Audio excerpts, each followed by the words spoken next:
नमस्कार। इन खबर में आपका स्वागत है। मैं विद्याशंकर तिवारी हूँ।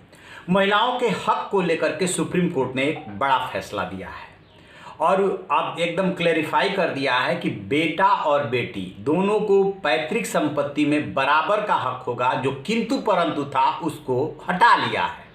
अब वो क्या किंतु परंतु था, कैसे हिंदुओं में उत्तराधिकार कानून है, कैसे बेटा बेटी को बराबर हक मिलता है, पहले क्या कानून था, अब क्या कानून बना ताज़ा, और उसके बाद सुप्रीम कोर्ट का क्या फैसला है, इसको सिलसिलेवार समझने की कोशिश करते हैं। दरअसल हिंदू उत्तराधिकार कानून 1956 ओरिजिनल जो बना, उसके बाद से समय समय पे उस पर चेंजेज होते रहे, लेकिन 2005 में आकर के एक बड़ा चेंज किया गया था। बड़ा चेंज ये किया गया था कि पहले क्या था कि हिंदुओं में जो लड़कियां होती हैं, वैसे तो कहावत में पराई घर की मानी जाती हैं, तो जब तक वो उनकी शादी नहीं हुई होती थी तब तक वो अविभाजित परिवार का हिस्सा होती थी 2005 से पहले।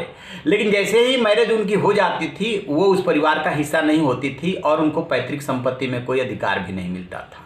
लेकिन 2005 में जो संशोधन किया गया उसमें कहा गया कि नहीं, मुझसे संपत्ति पे, पैतृक संपत्ति पे उसको अधिकार होगा, बेशक उसकी मैरिज हो जाए, वो दूसरे के घर चली जाए, बेटों के बराबर ही होगा। लेकिन उसमें किंतु लगा दिया गया। वो लगाया गया कि जिस दिन ये कानून बना है, यानी कि 9 सितंबर 2005, उस दिन को पिता जीवित होना चाहिए। यदि उस दिन पिता जीवित नहीं है, जिनके पिता जीवित नहीं है, उनको जो है पहले का हक नहीं मिल रहा था। इसी किंतु परंतु को सुप्रीम कोर्ट ने अब हटा लिया है।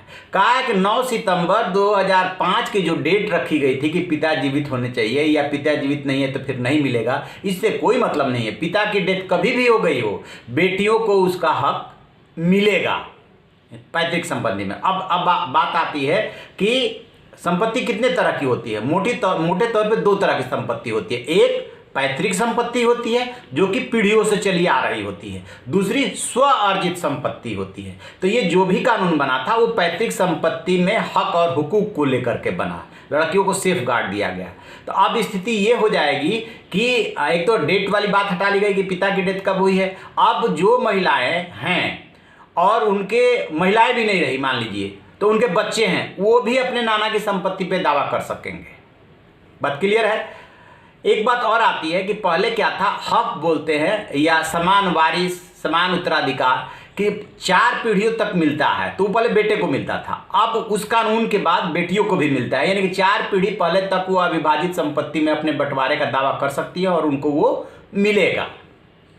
अब दूसरी संपत्ति पे आते हैं कि स्व अर्जित संपत्ति का क्या रूल है। स्व अर्जित संपत्ति के बारे में जो बेटे को लेकर के रूल है वही बेटी को भी लेकर के रूल है। यदि किसी व्यक्ति की मृत्यु होती है, स्वआर्जित संपत्ति उसके पास, मान लीजिए कि कैश है, मान लीजिए कि उसके पास मकान है, दुकान है, प्लॉट है, तो यदि वो विल करके जाता है तब तो अकॉर्डिंग टू विल बंटवारा होता है। उसमें चाहे तो बेटा और बेटी दोनों को वो वंचित कर सकता है, और यदि विल करके नहीं जाता है तो फिर बेटा और बेटी को उसमें दोनों को बराबर का हक मिलता है।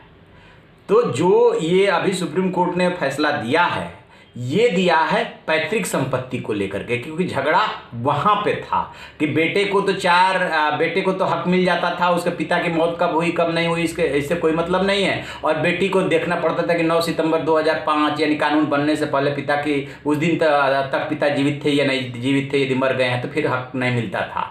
वो हटाया है। तो ये है पूरी स्थिति कि अब बेटा बेटी में कानूनी रूप से पैतृक संपत्ति के लिहाज से कोई अंतर नहीं रह गया है। और यही नहीं, बेटी को ये भी अधिकार है कि यदि उसके ससुराल में कोई झगड़ा होता है, उसको कोई परेशानी आ जाती है, तो वो आ करके उसी आंगन में जैसे भाई रह रहा है वैसे ही अपने बच्चे को लेकर के रह सकती है।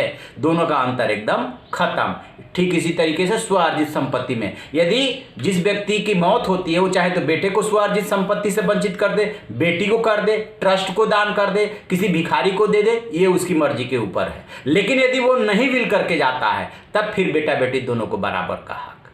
तो आप ऐसी खबरों के लिए देखते रहिए हमारा डिजिटल चैनल इन खबर। Thank you. इन खबर चैनल को सब्सक्राइब करें और बेल आइकन दबाना